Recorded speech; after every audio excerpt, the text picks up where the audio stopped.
Although it is difficult to estimate the population of the U.S. that is homosexual, a recent Gallup study predicts that 25% of the U.S. population is homosexual.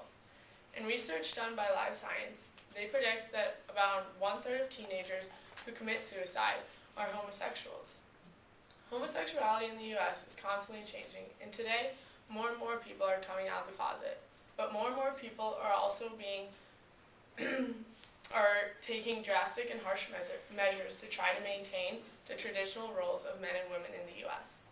First, I'll introduce you to Ellen DeGeneres, and then I'll recite to you part of her commencement speech to Tulane University. Ellen DeGeneres is a celebrity and the host of her talk show, Ellen. In 1997, Time magazine put her on the cover with the title, "Yep, I'm Gay." She said, "For me, this has been the most freeing experience because people can't hurt me anymore." In Ellen DeGeneres' 2009 commencement speech for Tulane University, she explains the struggle she faced going through the first fourth of her life, knowing she was gay, but keeping it a secret from the rest of the world. Although I myself am not gay, I believe her message and her choice to come out is applicable to every person in this room, because we are young college students and we may too be having a hard time figuring out what or who we want to be, even when we graduate, similar to the students Ellen addresses in this speech. Even though Ellen did not attend college at all, she understands the difficulty and fear students have when we don't know what's to come. This is her advice to us. When I finished school, I was completely lost. And by school, I mean middle school, but I went ahead and finished high school anyway. And I really had no ambition. I didn't know what I wanted to do. I did everything from I shucked oysters, I was a hostess, I was a bartender, I was a waitress, I painted houses, I sold vacuum cleaners. I had no idea. And I thought I'd just finally settle in some job and I'd make enough money to pay my rent, maybe have basic cable, maybe not. I didn't really have a plan. My point is that by the time I was your age, I really thought I knew who I was, but I had no idea. Like, for example, when I was your age, I was dating men. Anyway, I had no idea what I wanted to do with my life, and the way I ended up on this path was from a very tragic event. I was maybe 19, and my girlfriend at the time was killed in a car accident. And I was soul searching. I was like, why is she suddenly gone and there's fleas staying here in my apartment? I don't understand. There must be a purpose.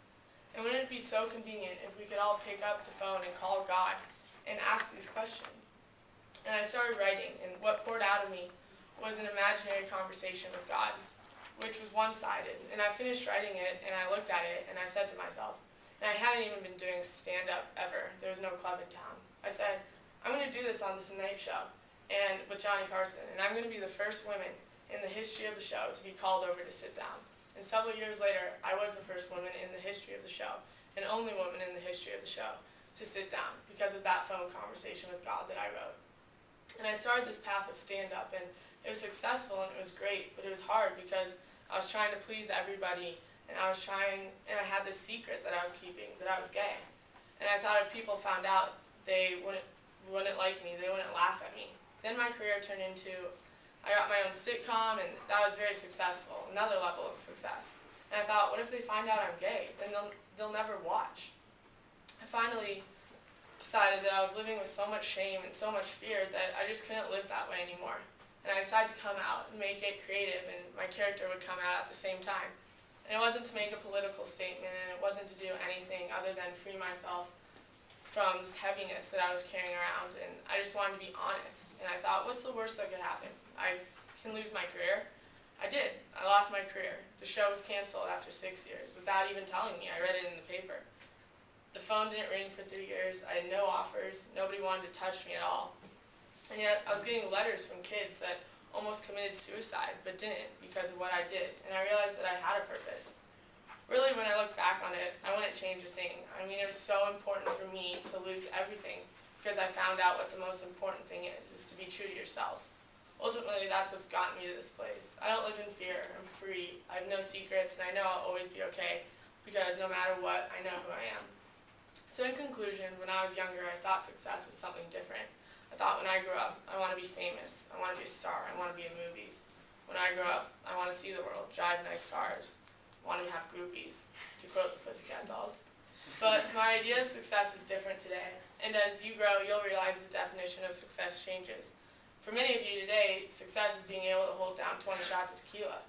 For me, the most important thing in your life is to live your life with integrity and not to give in to peer pressure and try to be something you're not.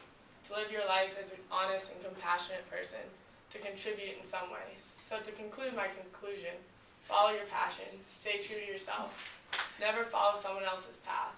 I mean, unless you're in the woods and you're lost and you see a path, by all means you should follow that. But don't give advice, they'll come back and bite you in the ass. Don't take anyone's advice. So my advice to you is to be true to yourself and everything will be fine. So to sum it up, Ellen DeGeneres' words are applicable to people from every background, and they're applicable to any person who has ever found him or herself in an identity crisis, not knowing what to do next. Like Ellen said, being successful is not measured by your job or the amount of money you have, but it's measured by your integrity and being true to yourself and living knowing that no one can tell you who